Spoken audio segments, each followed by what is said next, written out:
अस्सलाम वालेकुम जी, की हाल है जनाब? सारे का ठीक हो? ऐसे अज मसवाक घट रहे हैं तो अगर जो कट्टी जाएगी तुम भी देख लोगे।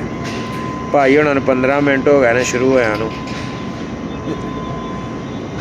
ते मैं उम्मीद करदा कि अगले घंटे दे विच जिहड़ी है ना मसवाक कट्टी जाएगी। तुहाडा की ख्याल है इस दे बारे? कट्टी जाएगी कि नहीं? कट्टी जाएगी किदों क?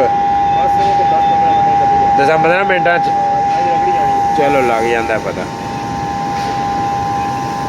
पहले तुसीं इहनूं इस तरह रगड़े मारने, अच्छा फिर इंज करके ना अच्छा इंज कट्टनी। अच्छा 1 घंटा टाइम होंदा इहदा। अच्छा 1 घंटे दे विच कट्टी जाएगी। 1 घंटे में कट्टी जाएगी। मसवाक जिहड़ी है तुसीं वेख रहे जे बहुत तगड़ी है। आ छुरा फड़ो बड़ा। ਇਹ ਚੈੱਕ ਕਰੋ, मैंने छुरे नाल नहीं ना कट्टी। ਇਹ ਵੱਡੀ ਬਲਾਂ ਦੇ ਯਾਰ ਇਹਨਾਂ ਨੂੰ। ਇਹ ਕੱਟੀ ਗਈ ਹੈ। ਸਾਡੇ ਕੋਲ ਵੈਰਾਈਟੀਆਂ ਬਹੁਤ ਨੇ।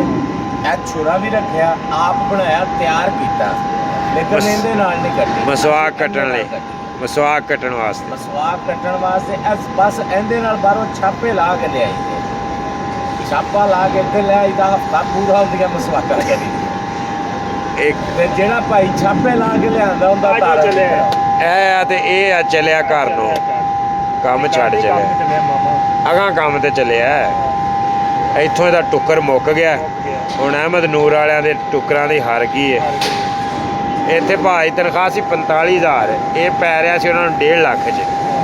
ਹੁਣ ਉੱਥੇ ਇਹਨੇ ਜਾਣਾ, ਉੱਥੇ ਇਹਨੇ ਜਾਣਾ 50,000 ਤੇ ਉਹਨਾਂ ਨੂੰ ਪੇ 160 'ਚ ਪਏਗਾ ਭਾ, 175 'ਚ ਪਏਗਾ।